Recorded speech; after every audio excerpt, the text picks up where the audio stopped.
Merci Monsieur le Président, chers collègues.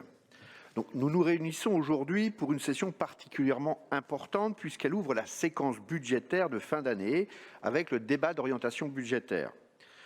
Je dois même dire que ce DOB est plus important que d'autres parce qu'il est le premier de la mandature.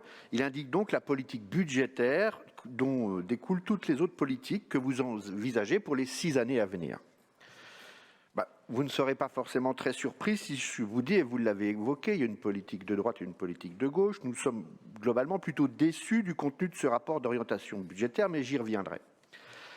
D'abord, les points positifs. Je voudrais remercier les services des finances pour la très grande qualité de ce rapport, avec un état des lieux très détaillé des conséquences de la crise sanitaire sur l'économie mondiale et des perspectives précises pour 2022. C'est évidemment nécessaire parce que le budget de notre département doit être replacé dans un contexte national pour être bien compris.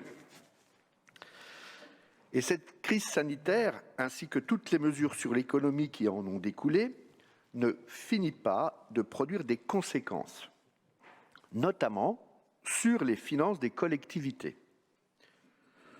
Le mode de perception de la cotisation sur la valeur ajoutée des entreprises conduit ainsi à une baisse de cette recette de près de 7 millions d'euros en 2022.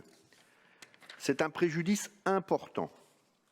Rappelons également que le gouvernement a floué les départements en modifiant au dernier moment le mode de calcul de la part de la TVA perçue par ces collectivités. Alors que les collectivités, notamment les départements et donc en particulier la Côte d'Or, ont été au premier plan face à la crise avec le financement de nombreux dispositifs de protection et d'accompagnement pour les plus fragiles. Ce manque à gagner est un nouveau coup dur pour les finances des départements. Surtout, il montre clairement le peu de cas que peut faire le gouvernement de l'autonomie financière des collectivités. Sur le fond du rapport d'orientation budgétaire, c'est-à-dire les orientations de la politique du département pour 2022 dans l'exercice de ses compétences, c'est là où nous trouvons nos plus profonds désaccords avec votre majorité, Monsieur le Président. Vous promettiez dans votre programme, et je suis sûr que vous en souvenez encore, je crois que c'était le point 11, un grand plan Marshall pour tous les territoires. Quelle déception de ne rien trouver de tel dans le rapport. L'expression était tellement utilisée que son sens pourrait être parfois galvaudé. Mais il est pourtant clair, un plan Marshall, c'est un investissement massif de la puissance publique, en l'occurrence pour tous les territoires de la Côte d'Or. Vous comprendrez donc bien, nous, comme vos électeurs d'ailleurs probablement, nous sommes un peu déçus. Comme je l'ai évoqué précédemment, bien sûr que la situation économique est fragile. Bien sûr que les recettes du département ne sont pas au meilleur de leur forme quand les dépenses de fonctionnement continuent mécaniquement d'augmenter. Bien sûr qu'il faut être prudent. Pour autant, cette prudence ne doit pas conduire notre collectivité à se recroqueviller sur elle-même, à rester immobile. On a le sentiment, à la lecture de ce rapport, que vous choisissez toujours le pire scénario. Pour les DMTVO, vous l'avez dit, Monsieur le Président, au début, pas de perspective d'évolution, comme depuis d'ailleurs des années. Depuis que je suis là, j'entends toujours dire qu'il faut être prudentiel sur des DMTO qui continuent, il faut se méfier. Pour la courbe des taux correspondant, la dette, c'est le scénario le plus pessimiste qui est retenu. C'en est presque parfois déprimant. Mais paradoxalement, vous semblez plutôt avoir confiance dans la politique de relance impulsée par le gouvernement, puisque vous souscrivez à la projection de retour sur une activité pré-crise au début de l'année 2022. Cette confiance devrait vous conduire à adopter une vision plus optimiste de l'avenir et à profiter de cette relance pour investir massivement pour les Côtes-d'Oriens. Les taux d'intérêt restent bas. La capacité de désendettement de notre collectivité est très bas. Le moment nous semble propice à un budget réellement tourné vers les solidarités, un budget d'investissement pour tous les habitants. Face à cette vision fataliste que vous avez choisi d'adopter, nous préférons une vision plus optimiste et proactive de la Côte d'Or. Et c'est le sens des propositions que nous vous ferons en décembre, à l'occasion du vote du budget primitif. J'anticipe un peu votre réponse. Non, nous ne sommes pas des élus responsables qui voudraient dépenser toujours plus. Nous attendons simplement que vous honorez les paroles que vous avez vous-même tenues il y a un an dans cette Assemblée, lorsque vous félicitiez du désendettement de la collectie, revenir à un niveau d'investissement normal en 2022. Je voudrais ajouter que la place qui est donnée à un sujet dans ce rapport d'orientation budgétaire est un bon indicateur de l'importance de l'exécutif peut lui donner. Quand on porte un projet dans le DOB, ça en donne son poids. En l'occurrence, et sans préjuger de l'importance de la lutte nécessaire contre l'électronisme ou le renforcement de la cybersécurité de nos infrastructures, je m'étonne de voir que ces deux sujets semblent plus importants à vos yeux que la transition énergétique et plus largement la lutte contre le réchauffement climatique, dans la présentation du rapport.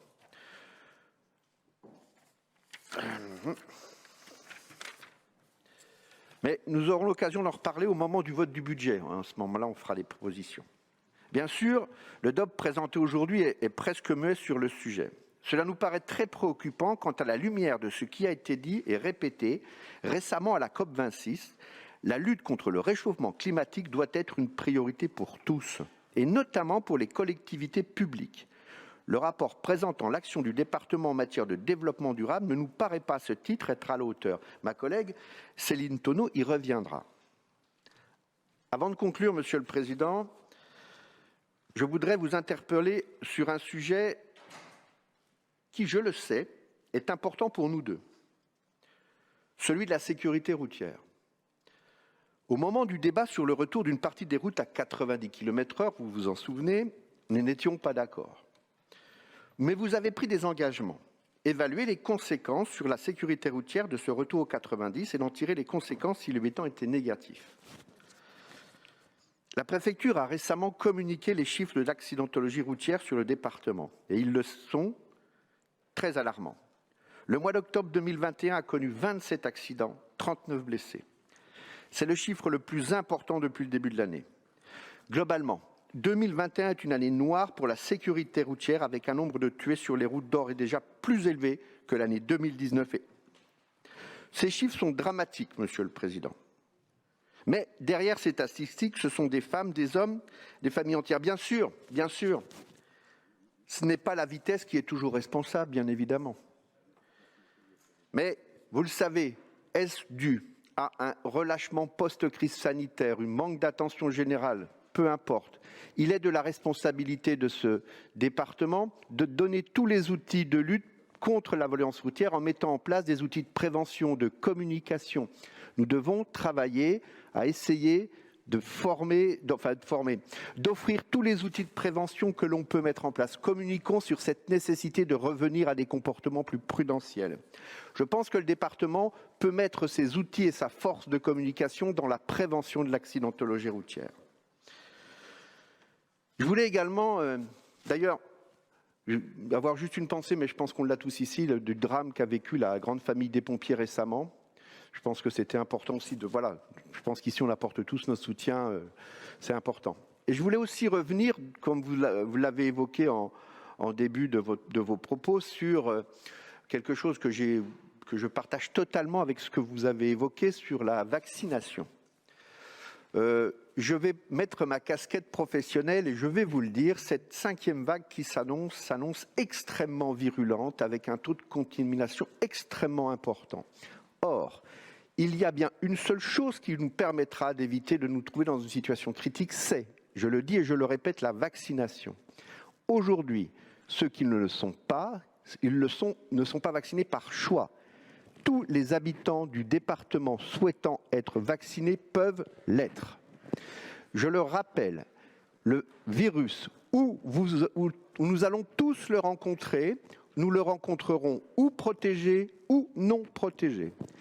Jouer à la roulette russe en prenant le risque de rencontrer ce virus sans protection, c'est un risque insensé, individuel mais collectif. Donc j'appelle à la raison tous les habitants de ce département à réfléchir très profondément à leur nécessité de protéger la collectivité et l'individualité. Faites-vous vacciner.